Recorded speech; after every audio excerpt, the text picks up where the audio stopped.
Salut, c'est David de la Team Mistral. Ça fait un petit moment qu'on n'avait pas fait de review et d'unboxing.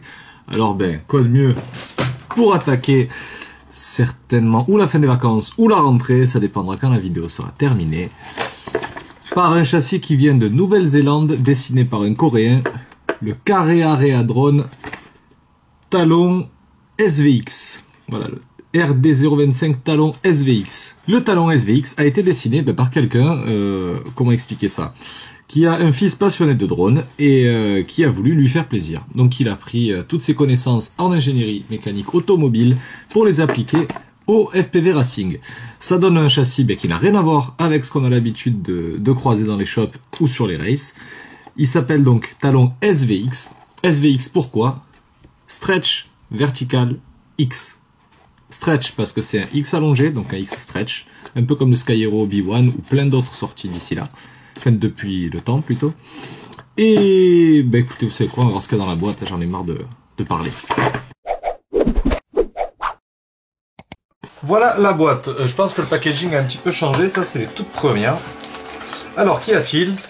Des bras, et les bras, ils sont verticaux et non pas à plat comme sur tous les autres châssis. Les bras verticaux, je vous en parlerai plus tard pour vous évoquer un petit peu les avantages. Il y a deux side frames, donc qui renforcent un petit peu le drone, qui le renforcent et puis qui maintiennent la structure plus facilement en place. Il y a alors plein de pièces en alu, qu'on verra après. Il y a la partie haute, la croix sur laquelle tout est fixé, les deux side frames pour monter le pod. Alors je découvre avec vous le carbone, donc qui est très rigide, d'une super qualité, chanfreiné, donc sur les bras, pas sur les side frames, mais chanfreiné aussi sur, chanfreiné sur les side frames, mais pas sur les, comment on appelle ça, on va dire sur les renforts latéraux. Ce qui n'est pas très utile parce que c'est du carbone très fin. Il y a, hop là, un strap batterie Karearea Drone et une belle mousse pour la lipo. La visserie qui est en acier. Les spacers pour le montage du système électrique. Les supports moteurs. Alors ceux-là sont vraiment beaux. C'est ça qui est cool sur ce châssis, c'est qu'il y a des pièces en alu découpées à la CNC qui sont vraiment magnifiques. On peut voir sur ça que c'est vraiment classe. Donc c'est là où on va fixer les moteurs. Et cette partie-là va se fixer tout simplement sur le bras. Comme ceci. Alors c'est de l'alu de qualité aéronautique du 70-75 T6 si je dis pas de bêtises. Donc c'est pas la même qualité que les spacers traditionnels, c'est quelque chose de beaucoup plus costaud. Ceci est ce qui maintient les bras en place. Des pièces vraiment très bien dessinées, très bien conçues. Sûr que ça change du châssis traditionnel avec deux plaques et 4 spacers qui se courent après.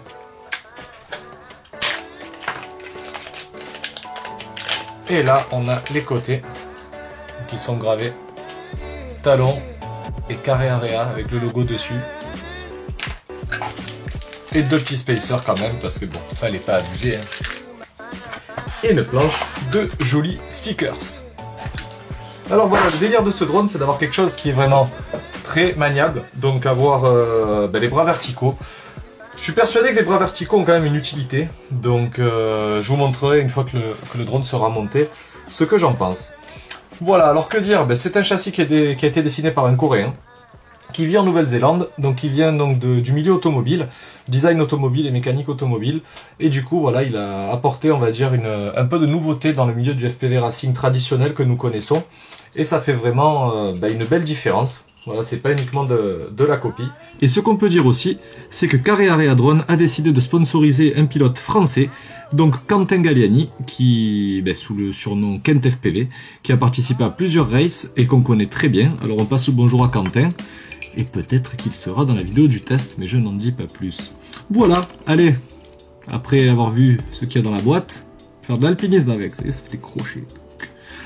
Ah, c'est bien, peut-être, s'il y en a un qui vous emmerde en course avec vos spares, vous pouvez le jouer Wolverine, quoi. Tu vois? Ah, c'est cool.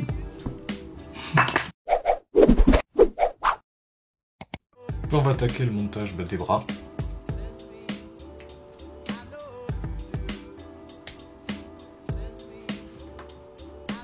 Alors si jamais vous en avez un qui refuse un petit peu de rentrer, ça sert à rien de forcer comme un malade.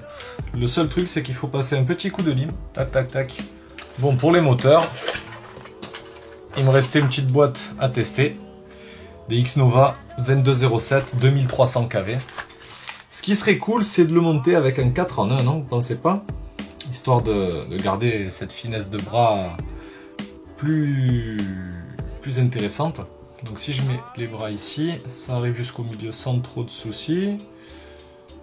Et ben écoutez, on va tester le nouveau combo Flycolor. Une petite tower. Voilà, une tower avec une FC F3 et avec donc la PDB dessous avec ESC 4 en 1. Alors ici, c'est les vis M3 par 10 qui servent à verrouiller tout ça. Pour les gens à qui ça parle, le carbone c'est un mélange de T300 avec du T700. Je sais pas trop à quoi ça correspond, je sais que plus on monte en qualité, le mieux c'est. Je sais que le T700 et les références au-dessus sont beaucoup utilisés en automobile, mais c'est pas trop adapté au drone.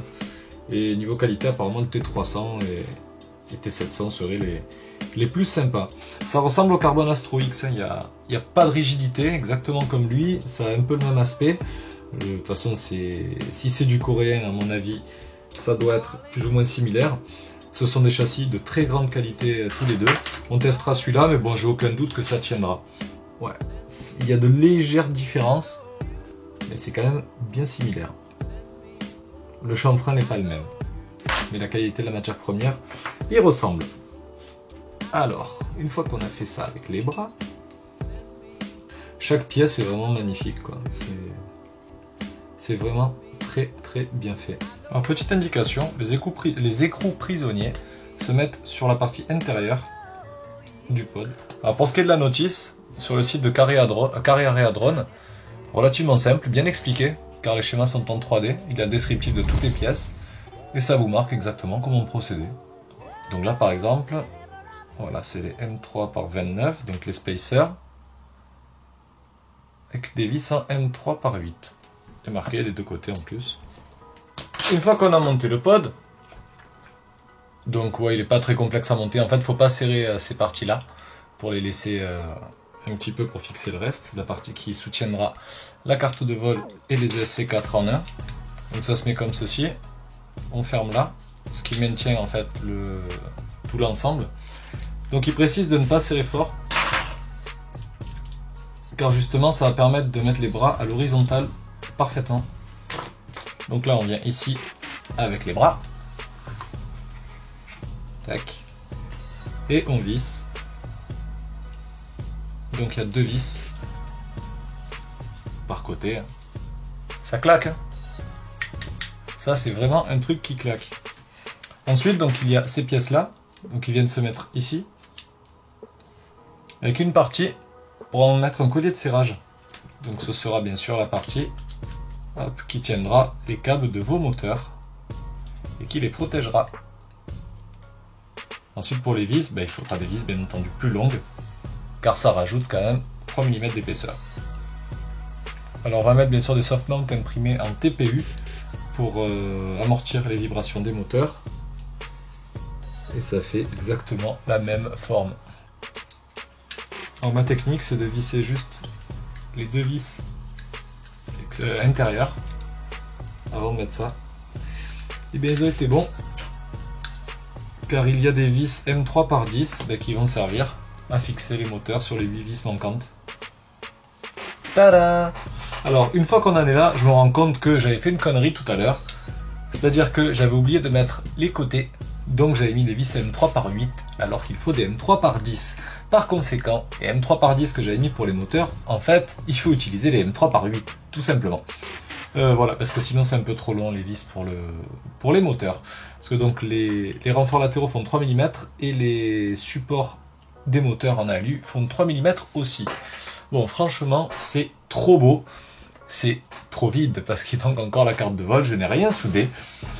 Prochaine étape justement, c'est souder la carte de vol ainsi que les ESC. Ah oui, alors quand vous faites le montage, je vous conseille de pas trop serrer et de le poser sur une surface plane pour tout verrouiller, pour que tout soit réglé. Là au moins il n'y a pas de souci. Alors maintenant, c'est là qu'on va découvrir la partie intéressante de ce petit châssis, en enlevant les deux vis de devant. Vu qu'on est dans le sud, c'est l'été et il fait chaud, autant rouler en cabriolet. Et voilà.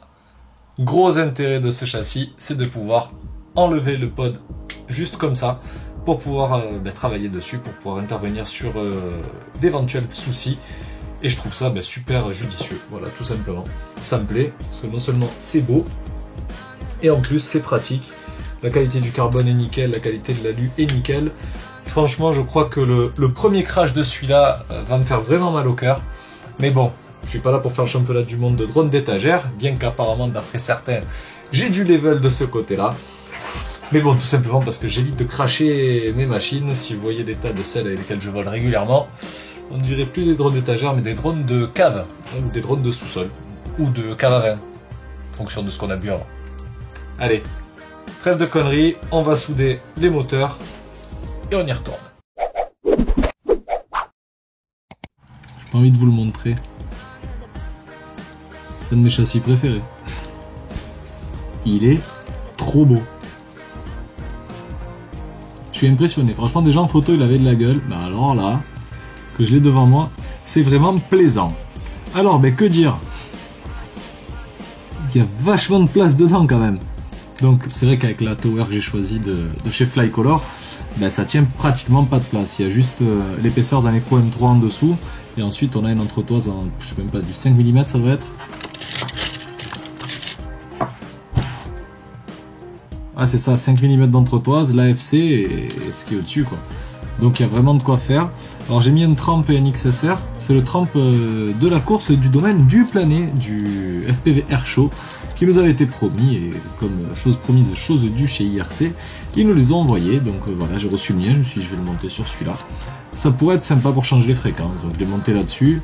J'ai pas choisi la position optimum, mais au moins, rien ne touche la carte de vol. Et c'est vraiment ce que je voulais.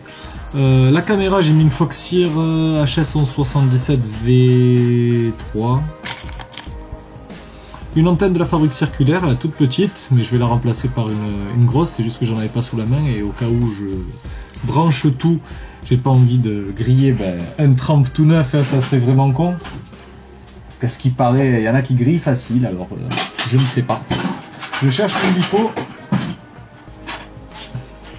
Oh, petit... Un peu, qu'est-ce que ça fait? Aïe aïe aïe.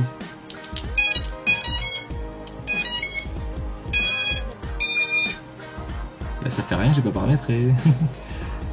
Tout s'allume, le VTX s'allume.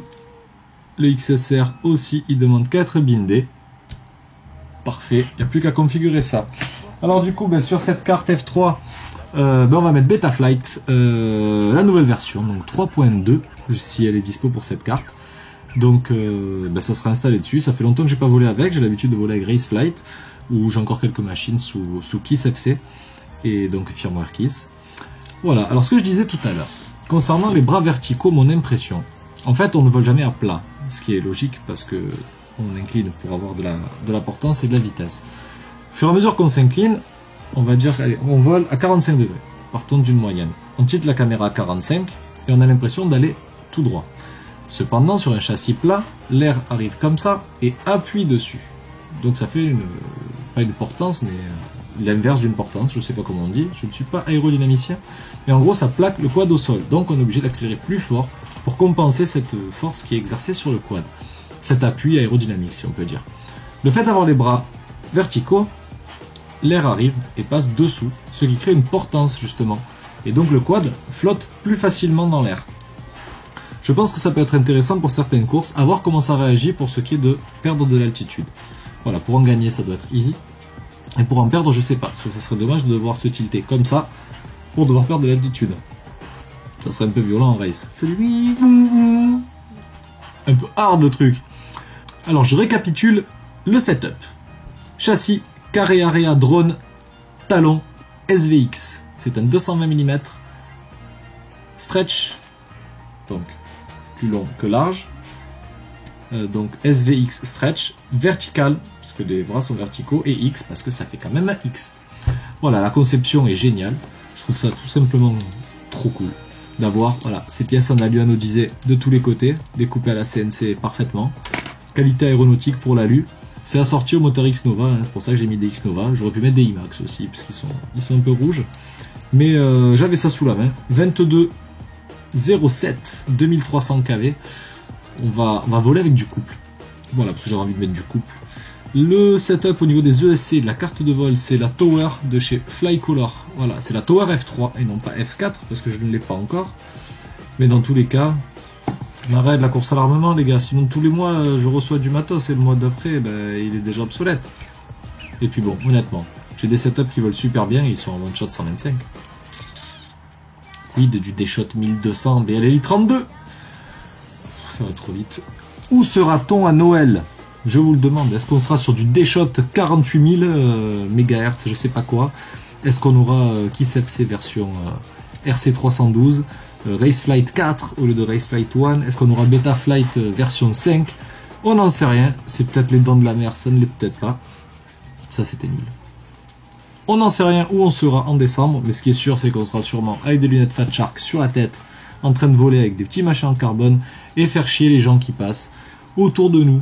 Voilà, les gars, n'hésitez pas à aller faire un tour sur leur site, il y a d'autres projets, d'autres drones qui arrivent. On se reverra, je pense, pour le test, et je vais essayer de vous réserver une petite surprise, quitte à avoir un pilote sponsor français, autant qu'il vienne faire le test avec nous, pour comparer ça avec ces petites machines de race, et ce qu'il avait l'habitude de voler avant.